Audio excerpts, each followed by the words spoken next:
नमस्ते। चलिए आज एक ऐसी चीज के बारे में बात करते हैं जो चुपके से हमारी जेब खाली करती रहती है। ये छोटे छोटे हर महीने होने वाले खर्चे। देखते हैं कि कैसे इन पर लगाम लगाकर अपने फाइनेंस को बेहतर बनाया जा सकता है।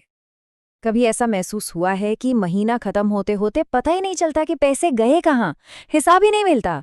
ये एक ऐसा सवाल है जिसका जवाब जानकर अक्सर हम चौंक जाते हैं। असल में ये सब कमाल है छोटे छोटे सब्सक्रिप्शंस का। हम किसी ऐप या सर्विस के लिए साइन अप तो कर लेते हैं और फिर बस भूल जाते हैं, और हर महीने थोड़ी थोड़ी रकम हमारे अकाउंट से कटती रहती है। और पता है, समय के साथ ये छोटी छोटी रकम मिलकर एक बहुत बड़ी रकम बन जाती है। जैसे कि मनोरंजन को ही ले लीजिए। कितनी सारी स्ट्रीमिंग सर्विसेज हैं जिनकी मेंबरशिप हमारे पास होती है। शायद हम महीने में एक दो बार ही कुछ देखते हों, लेकिन पेमेंट तो हर महीने पूरी की पूरी जाती है ना? और फूड डिलीवरी ऐप्स का क्या? फ्री डिलीवरी या डिस्काउंट का लालच देकर ये ऐप्स हमसे मंथली फीस लेते हैं। पर क्या हम सच में इतना ऑर्डर करते हैं कि ये फीस देना फायदेमंद लगे? सोचने वाली बात है। फिटनेस ऐप्स और जिम मेंबरशिप भी बिल्कुल इसी लिस्ट में आते हैं। होता है ना, नए साल पर बड़े जोश में मेंबरशिप ले ली और फिर वो बस चलती रहती है, इस्तेमाल हो या ना हो, और पैसे वो तो कटते ही रहते हैं। अब वो बात जो सच में हैरान कर देगी, जरा सोचिए। अगर इन कुछ भूले बिसरे सब्सक्रिप्शंस को हम जोड़ दें तो साल का खर्चा 15,000 रुपए या उससे भी कहीं ज्यादा हो सकता है। जी हाँ, ये वो पैसा है जो कहीं और कितना काम आ सकता था। तो इस प्रॉब्लम का सल्यूशन क्या है? इसका जवाब है एक सब्सक्रिप्शन ऑडिट। ये अपने फाइनेंस को कंट्रोल में लाने का एक जबरदस्त तरीका है। तो ये सब्सक्रिप्शन ऑडिट आखिर है क्या? देखिए, इसका मतलब बहुत सीधा है।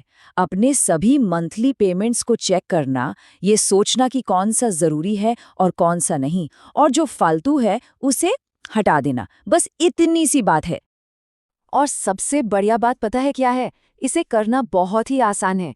ये पूरा का पूरा प्रोसेस सिर्फ 3 सिंपल स्टेप्स में हो जाता है। पहला स्टेप, एक लिस्ट बनाना। अपने बैंक स्टेटमेंट को देखिए और हर महीने जो भी पैसा कट रहा है उसे एक जगह पर लिख लीजिए। दूसरा स्टेप, मूल्यांकन करना। अब खुद से पूछिए, क्या मैं इसे इस्तेमाल करता हूँ? क्या ये सच में ज़रूरी है? और तीसरा स्टेप, जो सबसे ज़रूरी है, फैसला लेना। यहीं पर तय करना है कि किसे रखना है और किसे कहना है अलविदा। मूल्यांकन वाले स्टेप को और भी आसान बनाने के लिए हर सब्सक्रिप्शन को 2 कैटेगरी में बांट सकते हैं, ज़रूरत और इच्छा। ज़रूरत वो है जिसके बिना शायद काम चलाना मुश्किल हो, और इच्छा वो है जो सिर्फ सुविधा या मनोरंजन के लिए है। बस ये फर्क समझना ही गेम चेंजर है। एक बार ये ऑडिट हो गया ना, तो इसके फायदे तो फौरन दिखने लगते हैं। लेकिन रुकिए, इसे सिर्फ एक बार करके भूल नहीं जाना है। आगे के लिए भी एक अच्छी स्ट्रैटेजी बनानी होगी।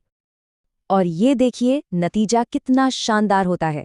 ये चार्ट साफ साफ दिखाता है कि ऑडिट से पहले खर्च कहाँ था और ऑडिट के बाद कितनी बड़ी बचत हुई। ये इस बात का जीता जागता सबूत है कि एक छोटी सी कोशिश कितने बड़े बदलाव ला सकती है।